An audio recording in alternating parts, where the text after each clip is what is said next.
She's going to give you a lot of great information today, and I'm sure you're going to want to go back and review it, or maybe even share it with a colleague to say, see, I was right. We need to do this social media thing this way. So with all of that, hey, Julia, how are you today? Hi, I am great. Randy, we were just talking about how we're freezing, but other than that, summer's not here And it's yet. Memorial Day weekend, and Oh, we're dealing with this. yeah, I know. I want to see where everybody is watching from. And if you're watching from a place where it's above 60 degrees, don't tell me because I can't think about it. My friends in Florida just tease me all the time down there, Oh, there's Miami. Oh, thanks, Gary. Thanks for yeah. that. Oh gosh, but everything is good. Everything's good. Game of Thrones Great. ended, and That's life true. life moves on. Life goes on indeed. Well, Hmm. I'm a little behind, so don't tell me what's going on with Game of Thrones yet. Oh, geez. Okay, no spoilers in this webinar. Well, hey, Louisville sounds really nice today. 70 degrees. Nice. Houston, 90 and humid. You can keep that Oh, humidity, Houston. yes. No, I don't want the humidity. 90 sounds nice That's though. come. Oh, Tucson, Mark, that sounds awesome. Oh, 81 I in love Chicago Arizona. today. I love Chicago. I do too. Denver has snow on the ground. That's just Oh crazy my still. gosh. Oh, That's Oregon, insane. love that. All over. Yeah, Oklahoma, we have way too much rain too, and we're in Nebraska, so we're just a little bit north of you, and we're just getting a lot of rain right lately. Right. -2 in Alberta. Woo! All Whoa. right, you Well, can keep that, Kim. yes. My gosh. Well, I just That's feel like we crazy. just gave the national weather forecast right here, the I international know. weather forecast. Well, now everyone knows where the question and the chat box is. So, yeah, if you have questions, I did want to actually tell people I won't be monitoring them during the broadcast, but Randy will be, and we'll get to them. So, I didn't want to. Awesome. Well, we don't need to sit and talk about the weather all day, Julia. No, They came for let's social get media, started. so you rock and roll. Yes. All right. Well, thanks, Randy. Thanks, everybody, for having me here today, for being here with me. We're going to discuss how to drive donor engagement with social media. If you don't know who I am, then welcome. I'm Julia Campbell. I am a mom of two. I'm a returned Peace Corps volunteer. I was in Senegal from 2000 to 2002. I always run into our PCVs when I do these webinars, when I work with nonprofits. We're always in the nonprofit sector. The most important thing to know about me is that I have been in your shoes. I'm willing to bet that a lot of you come from or are working in very small shops. You probably wear the marketing and development hat and social media hat. I have been there, I've been in your shoes, so I understand what you're going through. I also wrote a book, Storytelling in the Digital Age. We'll talk a lot about that, not the book, but the strategies today. And right now in my current work, I'm a digital marketing consultant to nonprofits. Also, if you want to tweet or ask a question, or feel free to tweet along. And NP Hub is at NP Hub. I'm at Julia C Social. The three main points we're going to cover today, we're going to talk specifically about some strategies to use social media to really build and deepen relationships with current donors, and then of course with prospects. And if you've ever been on a webinar with me before, you know I use a lot of real world examples from nonprofits that I really think are doing a great job on social media. And then a quick review at the end of some tools that you can use on a shoestring budget to create the visuals, create the video, and enhance your social media storytelling. So I do have a poll for you. I would love for you to participate. What is your main responsibility at your organization? Now, I know a lot of you are going to be marketing slash or fundraising slash other things, but what is your main responsibility? And I think a lot of you would probably like to know, who else is on the webinar. Not surprisingly, I'm seeing a little bit of everything come in. All right, I'm just going to close this out just in 1 second. So make sure you vote. All right, I'm going to close it. All right, great. So it looks like, of course, a little bit of everything wins, which is great. And 23% majority fundraising, 17% marketing, 10% social media, and 3% programs. Awesome, wonderful. Well, program people, let's give them a shout out. as well. All right, so let's keep moving along. That's great. Thanks for joining us. There's a little bit of something for everybody today.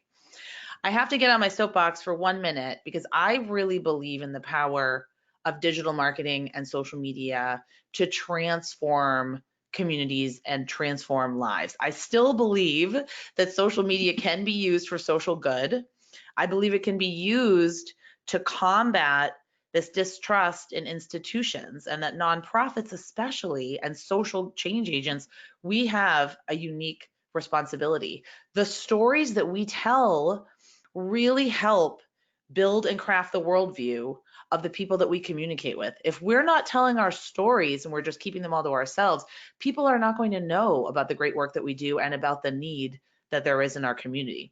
I really believe that we do have a moral obligation to educate people about the issue and to engage with our donors, especially in our prospects, on these channels. So I really don't think it's a choice. I think we have to be communicating in some way. And we'll talk about the many different choices that you have in the landscape. So this slide, I always put up this slide, and I put it up because I think it's used very often in these kind of webinars. And I just want you to throw it away and completely ignore it, because you're never going to be able to cut through the clutter on social media. You're never going to be able to. You are going to be able to hopefully grab the attention of your audience, your tribe, if you will, to use a word from Seth Godin, and make an impact with them. So these slides, what happens in an internet minute, who cares, right? Who cares? What we want to focus on is our audience and our message and getting in front of the right people. I do want to show some statistics because these are questions that I get very frequently. Are people still using social media? Yes. The majority of Americans use Facebook and use YouTube. If you're looking for demographic data on the specific platforms, just go to Pew Research Center. You'll see at the bottom of this graph, PEW Research Center. They have a million wonderful reports there, nonpartisan, nonprofit, fantastic. It's where I get most of my information. Young people are still using social media, okay? People are still using it, but using it in different ways, and that's important to understand. And baby boomers are using it as well. So don't think that just because your donors might be majority matures or baby boomers, that they're not using it. My mom just got on Snapchat. I don't know if she knows how to use it or what she's doing on Snapchat, but she just joined. She wants to be in the know. She's on Instagram. She's using everything. So don't discount your older audience members. The reality that we have to deal with is that we can't continue to think about our content and social media in terms of cutting through the clutter. Like I said before, it's just not possible.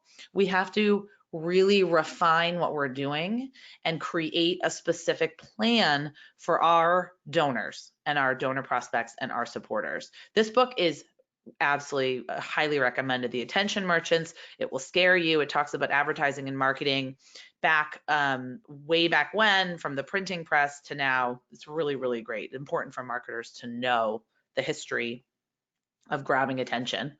So what are some other trends that we need to know about? Social media does inspire people to give. If you want to get this report, it's really great. This is the link. We'll send you the slides after, and you can get the report copy of the PDF for yourself. And Facebook is a huge driver. It's very inspirational in getting people to give. 20% Instagram, 13% Twitter. So we can't really write off those numbers. Another number we can't write off is the number of dollars raised by Facebook on Giving Tuesday, and also the total number raised via birthday fundraisers. So those numbers are still coming in. They said 300 million, but that was 6 months ago. I'm willing to bet the number has doubled. So we're still waiting on more recent numbers, but what we can't do is bury our heads in the sand and say, well, we don't want to use Facebook. Well, your donors are using it. So at least we need to make an educated decision for our organizations. That's what I'm trying to say. So how do we drive donor engagement with social media? The first part of your plan to drive donor engagement, you need to define success. So what do you hope to accomplish? Why are you doing the work of social media? And then 1 year from now, how will you know you've succeeded? This is your destination. If you don't know where you're going, you cannot create the roadmap to get there. You also need to really understand your audience. What do they value? What do they want to know more about as related to your organization? What motivates them? What drives them to participate? We have to start focusing on our audience and not on the agenda that we want to push out to them. We need to focus on what they want to hear from us and what they want to understand. So social media is also a really great place to fill in these knowledge gaps that people have about our work, about the populations that we serve, and about our impact. So what do people know about you? This is your target audience. And then what misconceptions may they have? So we all have things that we wish people would know about us, but social media is really best when you frame it in what do they want to know? What do they already know? What do they want to know? Kind of fill in the blanks with knowledge gaps. So the real work of building this kind of community requires building trust. We're going to talk about all of these things, educating people that the issue is something that I need to care about, that it's an actual problem that's happening right now, showcasing impact, getting people excited and eliciting emotion. We'll talk about the kinds of emotion to elicit, and then really inspiring people, make people proud. When I saw this post by Mercy Ships, I thought, I am really proud to be a donor. I am really proud to be a follower on social media. This makes me happy. Inspire pride and a sense of community. Like, would I put your bumper sticker on my car? Would I wear your t-shirt? And I have several nonprofits that I support that I wear their t-shirts, their bumper sticker, I put their bumper stickers everywhere. Elicit that kind of pride and community. Of course, I had to, okay, someone sent this to me this morning and I just added it this morning, had to do the obligatory Game of Thrones quote because it's so true. So Tyrion, if you didn't watch the finale, this is not a spoiler, but Tyrion talks about what truly unites people and what builds a community. And he talked about the power of storytelling, which of course I love because that's really like my jam. That's like what I talk about. But on social media, especially sharing stories, we'll actually talk about it. I'll give you a lot of examples how you can do this at your nonprofit. Donors want stories of impact.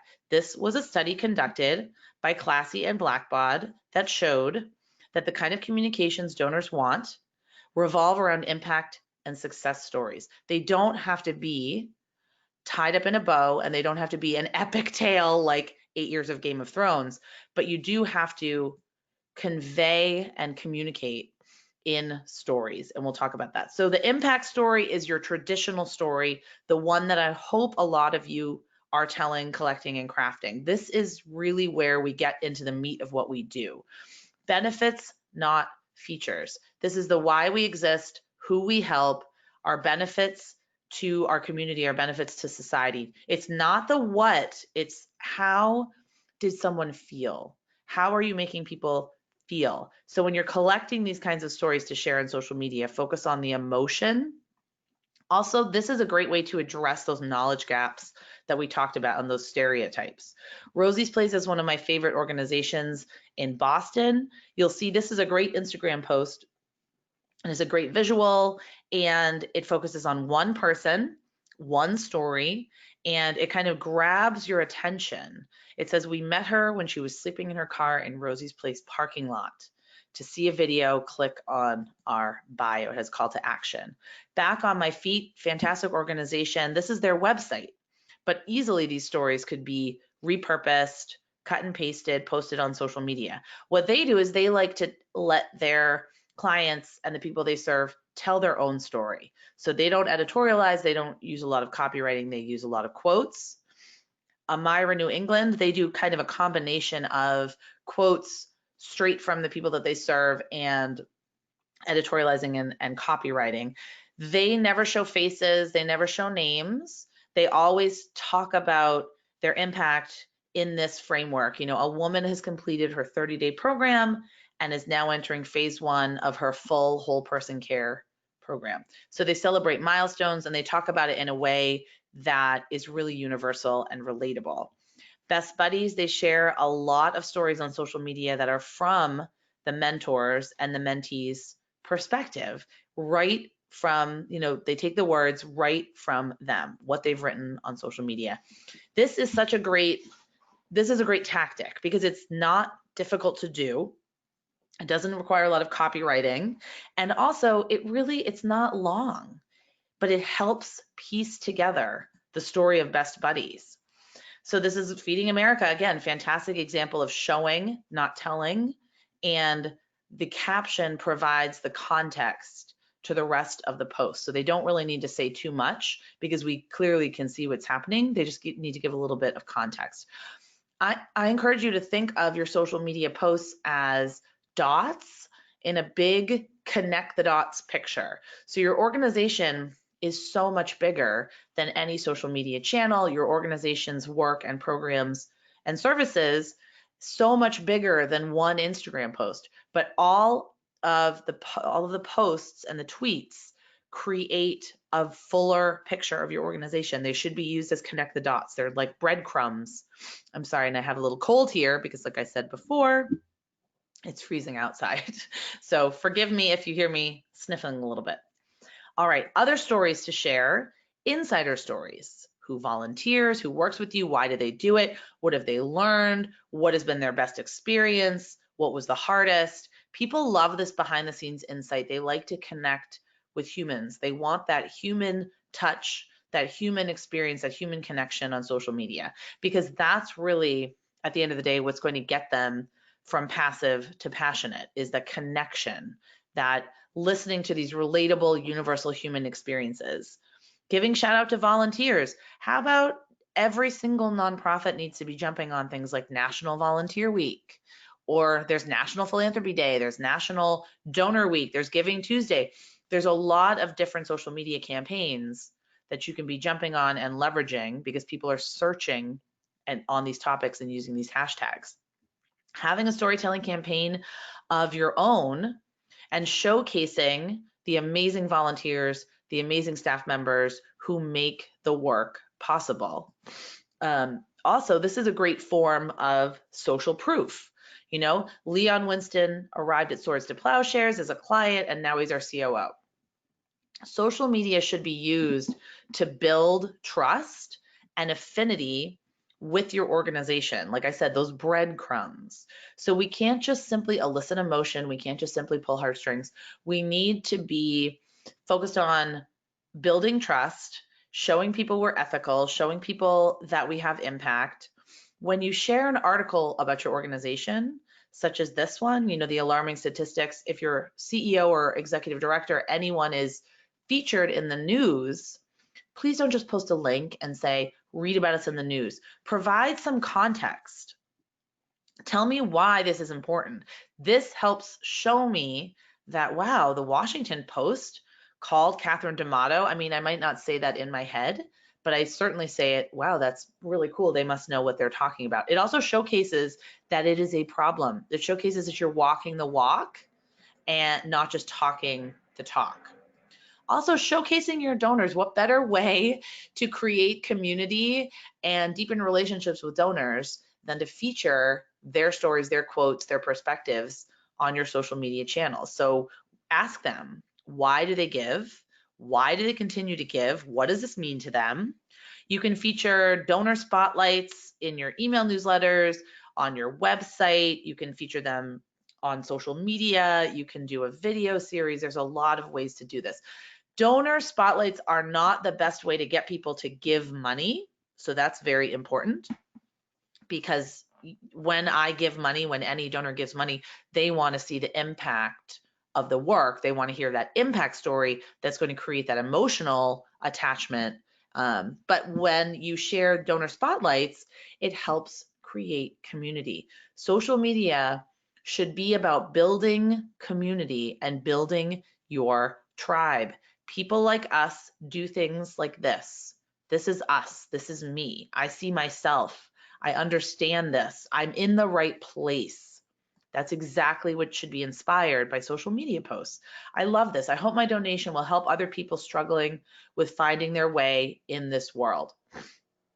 And if you give to Write Love Under Arms, I'm sure you are thinking the same thing. Building community, enticing people to become get further into the fold with you. So the other thing that is important to note, that when you're asking people to share their story, especially on social media, it's very intimidating, and people oftentimes don't feel like they have an important story to share. They don't think their experience is worth very much, or they just don't know where to start, right? So I've been interviewed on podcasts, and they'll say, so tell us your story. Tell us your career journey. I'm thinking, oh my gosh, where do I even start? What do I begin with? Do I begin with, high school? What do I do? So ask leading questions of people that you're thinking of interviewing, or if you're running a social media contest or a social media campaign where you're asking people to share their experiences, ask leading questions. How do you feel? Focus on emotion, not simply a recounting of things that happened. So try to focus on the benefits and not simply the features, not just Julia was homeless, she went to Rosie's place, she got counseling, now she is fine. How did that make me feel? Think about the language that would be used. I have a free workbook for you, and I'm happy to send it to Randy and send it out to you with the slides. But if you want to pick it up, it goes a lot deeper into how to collect and craft the best kinds of stories for social media. So I want to do one more poll. Let's see here, and then we'll go into a lot more examples. All right, let's see. What types of stories do you share about your nonprofit work?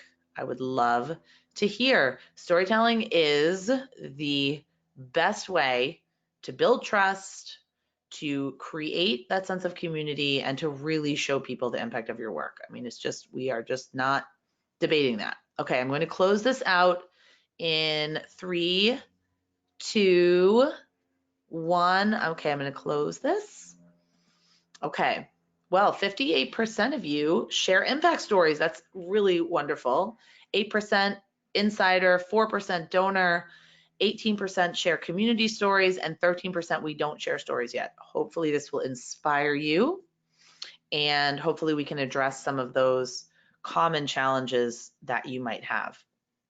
Now, stories are all well and good, and they should be, like that poll said, maybe 60%. I think maybe 70% of your social media content, but there are so many other types of content that you can share. We need to really establish ourselves as thought leaders around the issue. We need to be the go-to resource, because otherwise, why would people follow us? Why would I follow you on any social media channel if I'm getting information in other places? You need to be a unique and valued go-to resource. You also need to tell me that there's a problem. This is a problem in our community. So I worked with a food bank that was really small where I live, a town nearby called Newton, and it's a very wealthy community. And people in the town did not think that they needed a food bank because they didn't think anyone went hungry. And we had to create a campaign to educate people that there is a problem, and it's urgent and it's relevant. Also, grabbing attention. We'll talk about how to do that with some visuals. Content that entertains. Remember when social media was supposed to be fun? People share things that are entertaining. This doesn't mean you have to be pandering and you have to be sharing cat gifs and silly videos every single day. But maybe mixing it up, spicing up your social media content with a little bit of entertaining content. Jumping on hashtags and other campaigns as well, like the World Food Program on the right-hand side of your screen. We believe in a zero hunger future.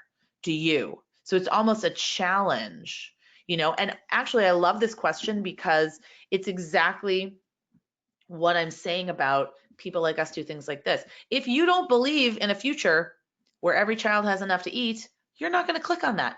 you aren't their target demographic. If something like food insecurity and hungry children, if that's important to you, you're going to click on this link. So they're already kind of weeding out the believers and the non-believers, which is completely fine to do. Because if you get 10,000 clicks to your website, but nobody makes a donation, nobody signs up for your email list, nobody actually subscribes to your blog, then that's clickbait. You don't want to waste your time on the non-believers. You want to spend your time cultivating the people that believe in what you believe in. Jumping on hashtags like World Emoji Day. Today is something. I don't know what today is. Maybe it's National Pancake Day. I don't know. You don't have to jump on every single hashtag. I loved what nonprofits did on World Emoji Day because that was just a perfect one. Any nonprofit, you have some emoji that relates to what you do. And this is just such a really cute tweet. So not only does this help, it encourages participation because they're saying reply with the emoji that represents you. It builds community, and then it also raises awareness because they're participating in that day.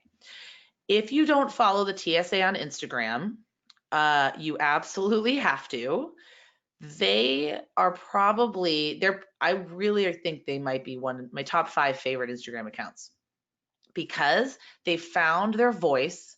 Their voice is humorous. They're the TSA, right? So they are very tongue-in-cheek. They know what people think of them. They know the criticisms. They write captions like this: "Are we cool? We like to think we're cool."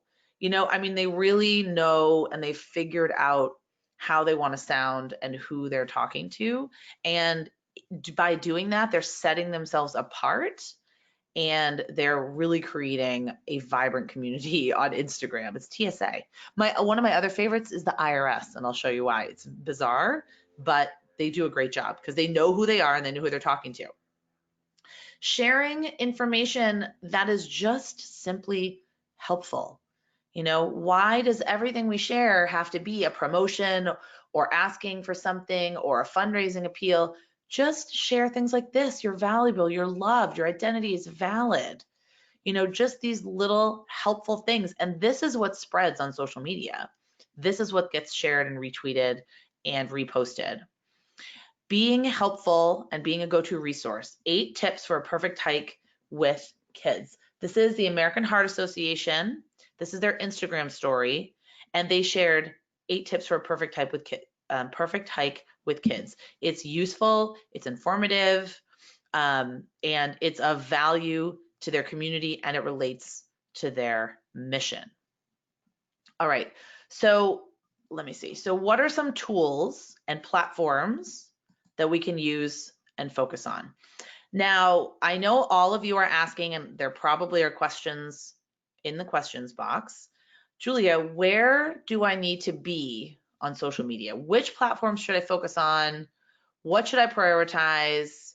What should my little tiny small nonprofit use? The problem is that I cannot answer that. It's not one size fits all for everybody because it depends on a multitude of things. You asking me that is really like me going to the store and saying, hey, just to a random stranger, saying, hey, where should I buy a house? The person knows nothing about my interests, my budget, my family, my preferences, my anything. Where do I want to build it? How much time do I have? So what you can do, I'll give you some guidelines that you can then use to really decipher and discern if you should be jumping on a new channel. These are also great to use when your board goes to you and says, oh, we really need to be on Pinterest, or we really need to be on Instagram because my niece is on there and she says everybody's on there. So there's this like an evaluation, a checklist that you can use before jumping full steam into a new platform. Number 1, is your audience there? Number 2, can you add value? Are you simply going to be like automating your Facebook posts to Twitter, which I don't think you can do anymore, thank goodness, or automating your Instagram to Twitter, which looks terrible and doesn't work? Are you just going to be simply automating everything, or can you actually add real value? Also, are you going to be able to create posts that are interesting and unique, because you can reshare a lot of things, but you still have to have that content creation strategy in place. You have to have the capacity to do that. And then what are you hoping to get out of this channel specifically? It is no longer enough to have an overarching digital strategy, and it's certainly no longer enough to have an overarching social media strategy. Each channel is a different country. It has a different language, different etiquette, different people use it. It has different strengths, different weaknesses, pros, cons. So you cannot simply have a social media strategy. You really have to have like a Facebook strategy, an Instagram strategy, a YouTube strategy. That's why I don't encourage you to necessarily automatically just jump on every shiny new tool. You won't get as much out of it. So consider these questions. Can you design and create content that specifically works on this channel, right? So Instagram, you have to share great photos and you have to have a great caption. Twitter, you have to fit everything in 280 characters. YouTube, your video has to grab people right off the bat. You have to have a custom thumbnail, all of these things. There are best practices for each channel. So really assess your ability and your capacity to manage another channel. Now, I know everyone scoffs at Charity Water. They're on the right-hand side of your screen, but they really do communications incredibly well because they share different content on each of their channels and they tailor it to each channel. Of course, they have a social media department, but they started out small, just like all of us, and then they grew and grew and grew. But what I also love that they do, and that's why I highlighted this on the right-hand side, they don't just tell a story once and then go away. They revisit a lot of their stories and they bring us in and they make us feel like we know the people that they're working with. So I love, bringing back the story, bringing back a post that really worked. So the work of social media, we have to be really clear that it is not simply posting what we had for lunch. It is not simply sharing fun memes or fun videos. To really succeed, you have to do research on your audience and what they're interested in. You have to know each channel, any channel that you're using. Maybe you're using one channel and you know it inside and out, and that's fine. And you have to know what works. You have to have time and budget, whether that is $2 to buy a stock photo, whatever that is. Content creation and curation. Curation means knowing what your audience is interested in and sharing that content from other sources. So for me, I create my own content. I do Facebook Lives and webinars, and I write blog posts, but I also share a lot of information from other sources that I know my audience would find helpful. I'm not just reinventing the wheel, creating stuff every single day. And then the most important step, honestly, people don't do this. You have to know what is happening. Is it working? You have to have some time to measure what you're doing, even if it's just 10 minutes on a Friday, looking at your analytics or your insights, iterating, improving, because you'll never get better and you'll never understand what's working for you if you don't do that.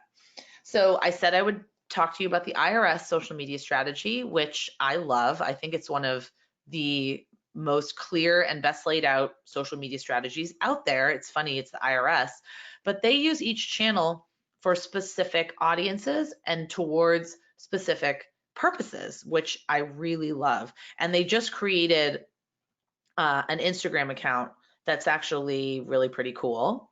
So if you follow them on Instagram, you'll see that their content on Instagram is very different from their content on LinkedIn, different from their content on YouTube, and different from their content on Facebook and Twitter.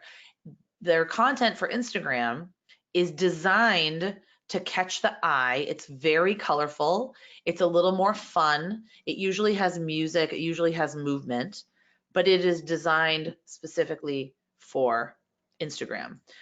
So if you're feeling very overwhelmed, your new mantra is less is more and focus over frantic.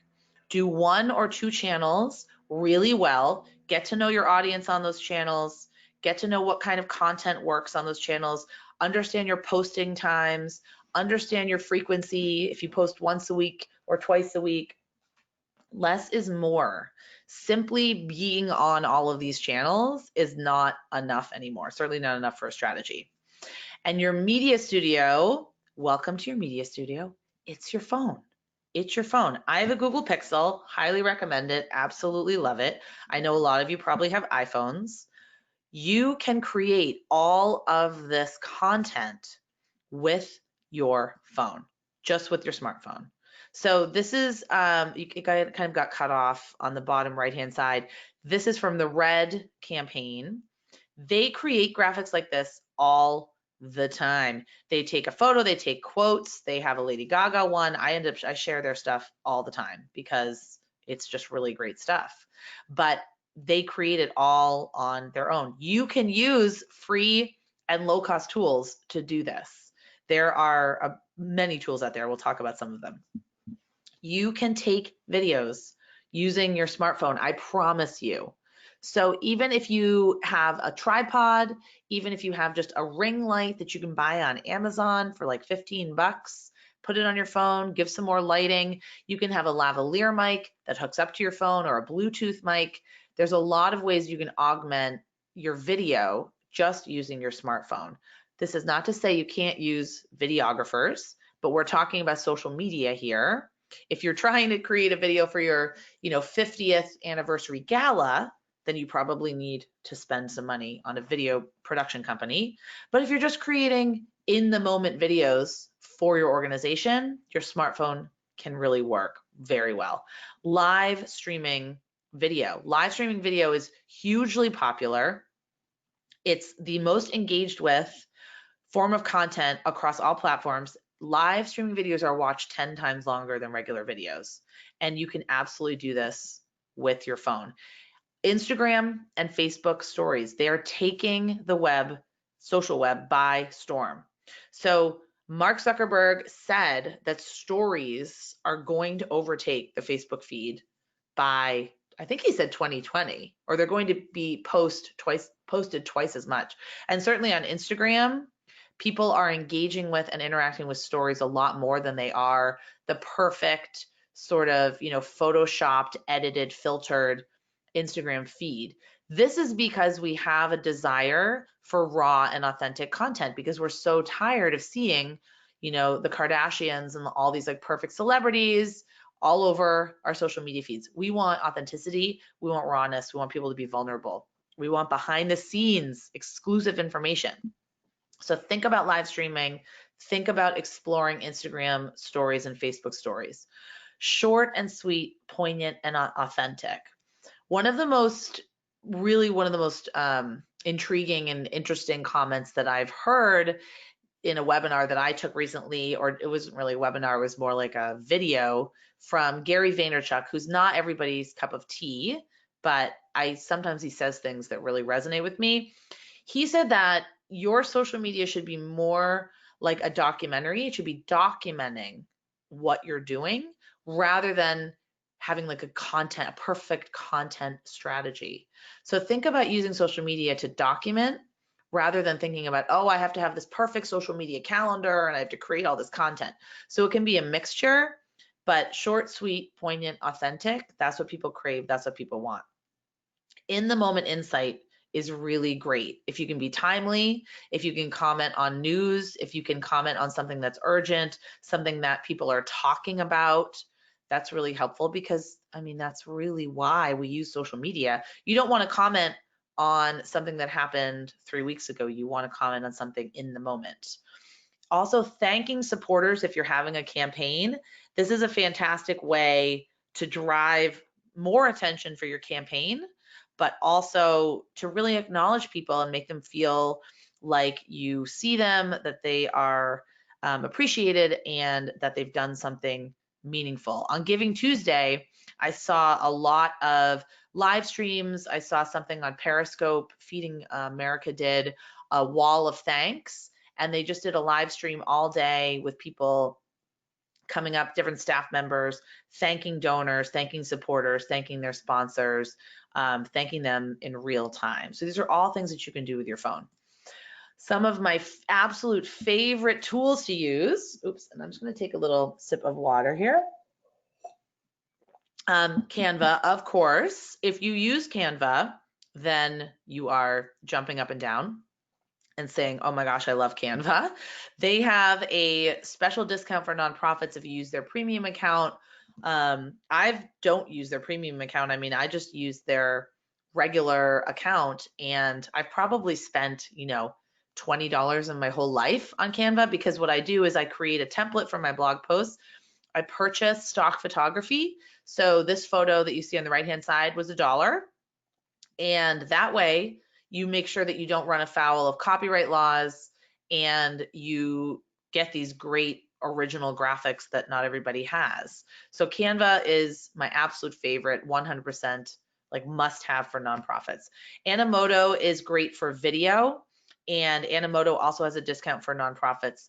With Animoto, you can bring in content you already have. So photos or video clips, and create a little montage. You can add text overlay. They have music that you can purchase, or they have free music. It's really like video editing for dummies. It's one of my absolute favorites and must have. And also with Animoto, you can resize your video based on where you're sharing it. So Instagram stories, vertical tends to work best. Facebook, square works best. Twitter, horizontal works best. So it will resize your video and your content based on the platform where you're sharing it. And WordSwag is my favorite graphic design mobile app. These were created with WordSwag. Really what you do is you type in the words that you want. You can create a graphic, you can create a quotes graphic, like these are both quotes, or you can pull in your photo and add text overlay. You can add a website, you can add your logo, add whatever you want. You can use their photos, their layouts, and then really you just keep swiping until you find a layout that you like, and then you can go from there. And you own it, and you can save it to your phone, and you can publish it across your social media channels. So there's really no excuse now not to have a visual with every single thing you share on social media. So let me go back to this. It doesn't have to be a photo of a face of a child that you work with, right? So if you're dealing with confidentiality, which a lot of organizations are, and that's, you can do what Amira does. We looked at an example earlier, not show faces, not show names, or you can share quotes, or you can share landscape pictures, whatever it is that you have. So work with what you have. Don't focus on what you don't have. Work with what you have, and then as you get more comfortable, you can explore different methods of sharing visuals. Some tools for scheduling and also measurement and management. I like Hootsuite and Buffer. They both have nonprofit discounts. They both have, special programs for nonprofits. Hootsuite is a great way to monitor a hashtag. You can monitor competitors' accounts. You can monitor one of your biggest funders' accounts. You can set it up in any way, and then you can actually link multiple accounts. You can link LinkedIn, you can link Instagram. A word on using these kind of automation tools: I don't recommend scheduling to Facebook using these tools. I recommend going right into Facebook and scheduling it from your Facebook page. Facebook does not play nicely with a lot of these tools, and your reach will go down and your engagement will go down. I haven't seen the same thing on Twitter or LinkedIn or Instagram, so I don't know. That might be coming. Later is great for Instagram. You can schedule up to 30 posts. You can schedule Instagram stories to go out. Later is really cool. If you're really wanting to ramp up your Instagram presence, I suggest looking into Later. BuzzSumo is a great way to research topics in your industry, topics that are of interest to your audience, so you make sure you always have your finger on the pulse. The most important thing to know about social media is that it's not about you. Also, it's a value exchange. People pay you their attention. You have to give them back something of value. So try to stick on the right-hand side, the purple part of this circle. Remember what donors want to hear from you. They want to hear what you achieved. They want to hear that you know why they give and what they care about. Really, that's really what they want to know at the end of the day. So your 3 keys to social media success. Number 1, consistency. So whatever consistency means to you. This doesn't mean necessarily posting every day, but make sure when you pick a cadence for each channel, you stick to it.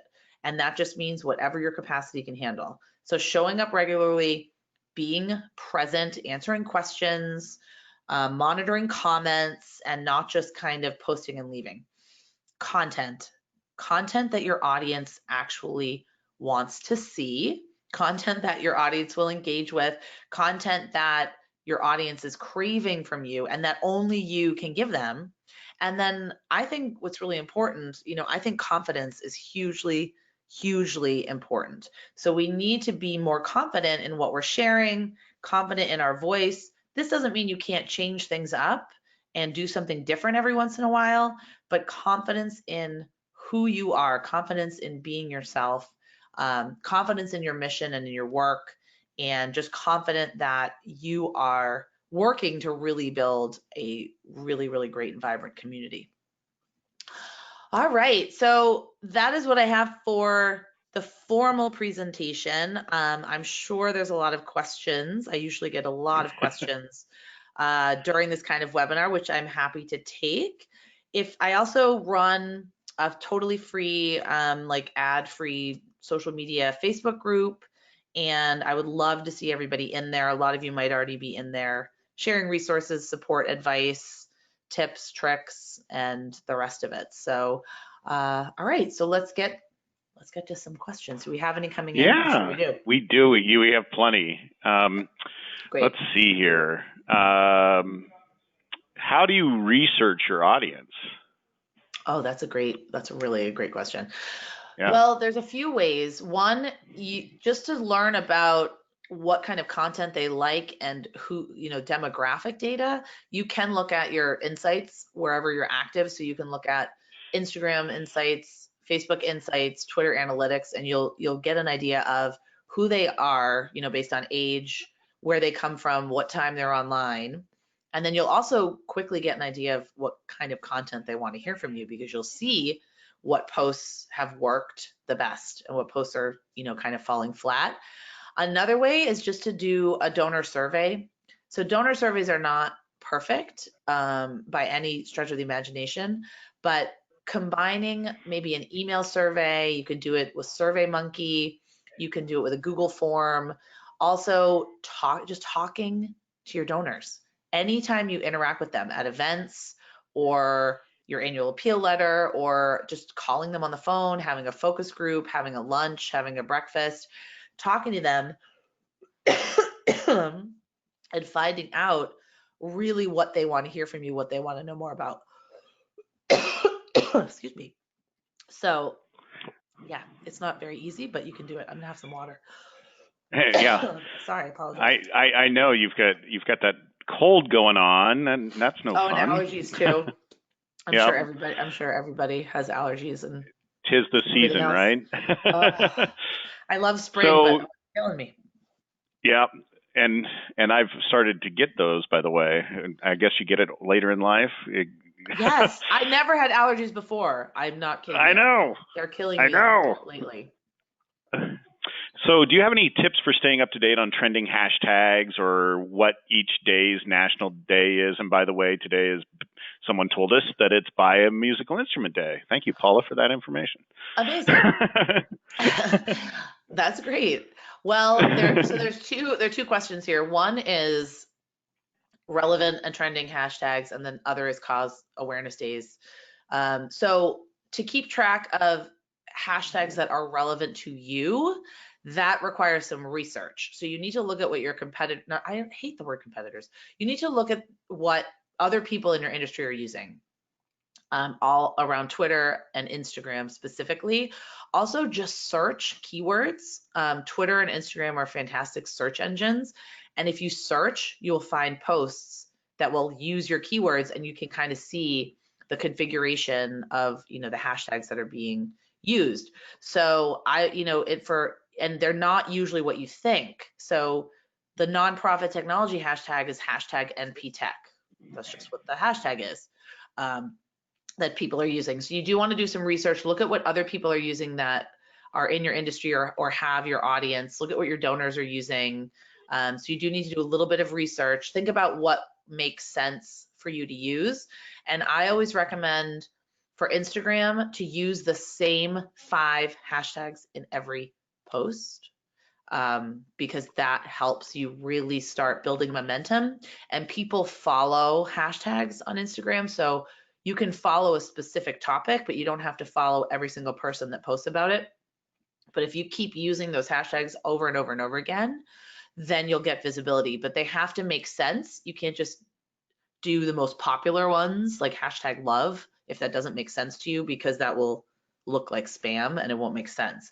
So think about what makes sense for your audience, your specific industry, but also just go into Twitter. On the left-hand side of Twitter, when you log in, you'll see that it's national. I keep using National Pancake Day. I must just want pancakes. Or National, what was it? National Take a Dog Selfie Day. There's all sorts of crazy ones. I don't think that there's a calendar for those kinds of days. I haven't seen a calendar for that. I just normally go into Twitter and look at what's happening. There is a calendar for cause awareness days, and you can find that at Nonprofit Tech for Good. Heather Mansfield, she updates it. I'm pretty sure she has a 2019 cause awareness month, cause awareness days. And definitely if there are ones that apply to your mission, to your work, then you want to look at those and jump on those. Or, even just take some time to see what other people are posting and see what other people are doing. I think listening as much as you actually post works really well. Okay, and we have some listeners that have given us some feedback on that too. Sprout Social, if you use that, has a hashtag calendar, and a Google Calendar has one too. Paula says so. You can look for that. But I love your you saying it's about listening too. Like when you're out there, if you listen, it definitely it definitely helps. So just take a note. Just take a note. And you know what I do is if I see a hashtag that I wish I jumped on, I put it in my Google Calendar for the next year, so I can remember. Oh yeah, this was National Sibling Day. I remember I blew it on National Sibling Day. I had 2 siblings. Blew it. And it was mostly because I was traveling and all this other stuff, but I made a note for next year. I was like, nope, I'm not going to miss that one again. Yeah, you can't. That looks terrible. I know.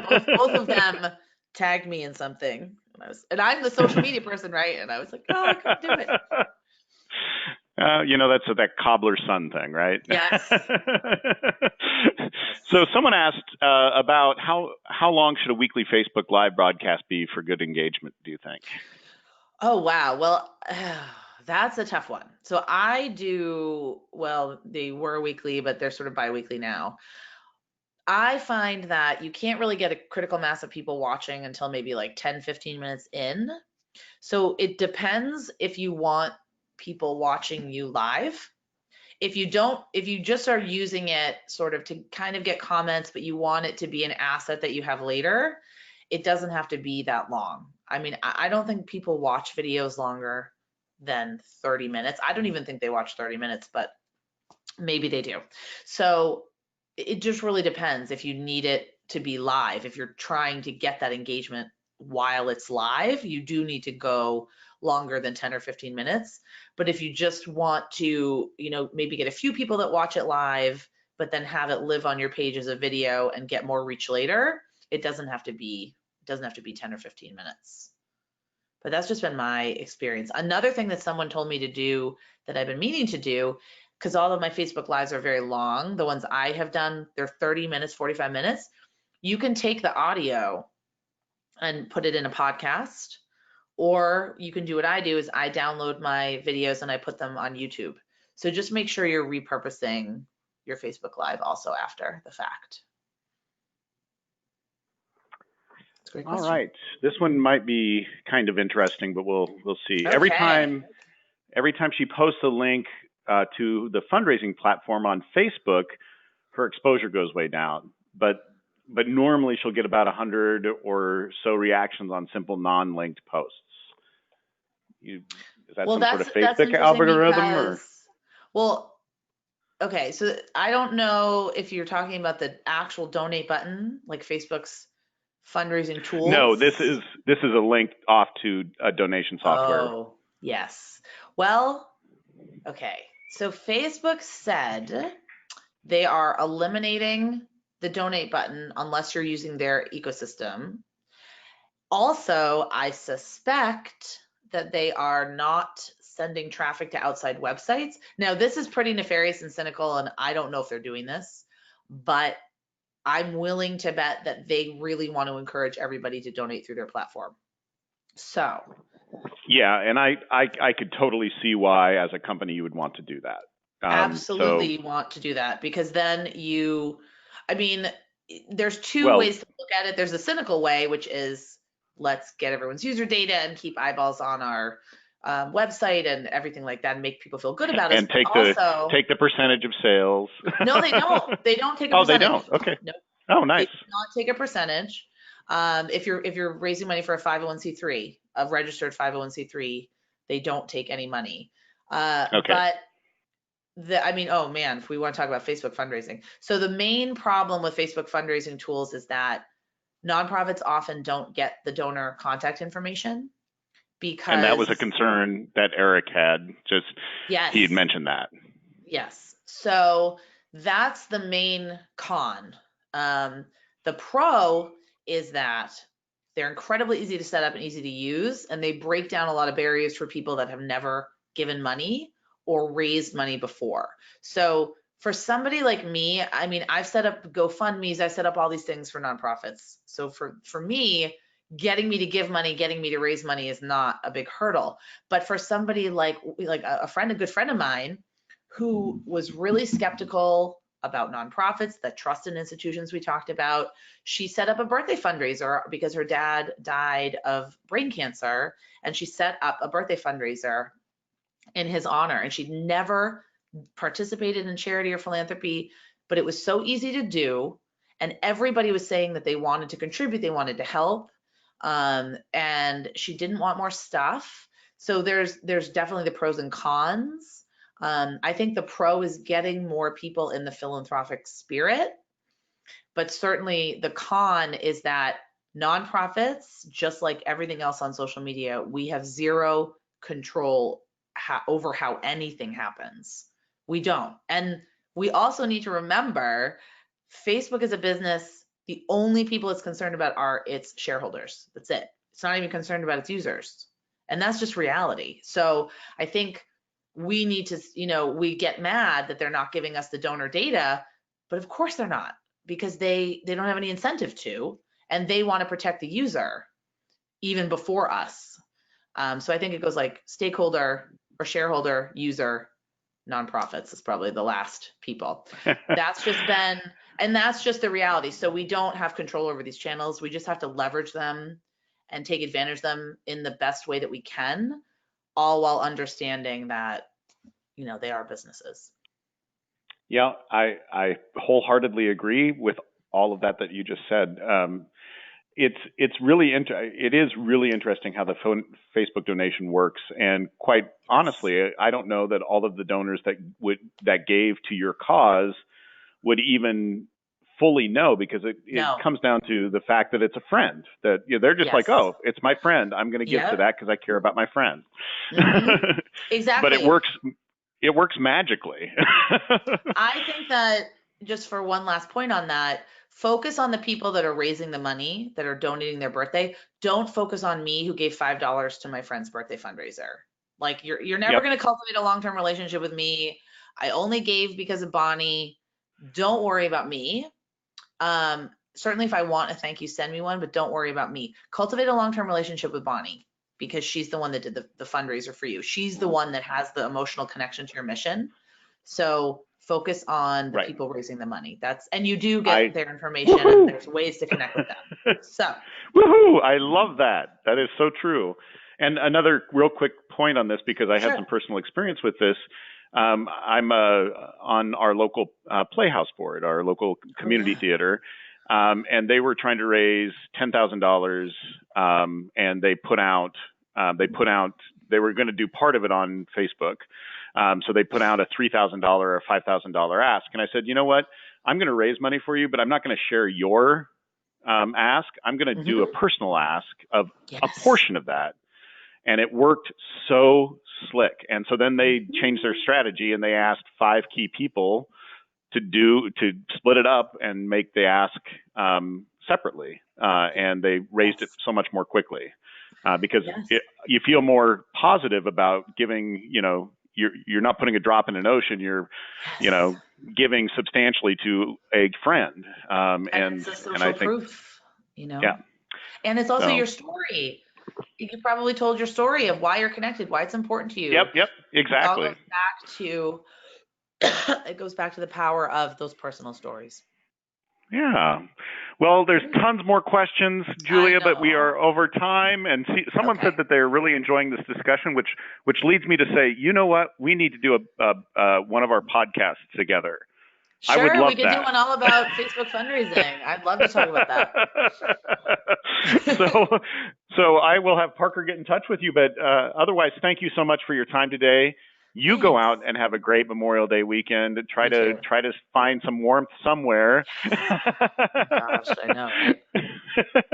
And to all of our listeners today, thank you for joining us. We know that your time is as well valuable, and we're glad that you're here. And we would just ask that you fill out the survey when you exit.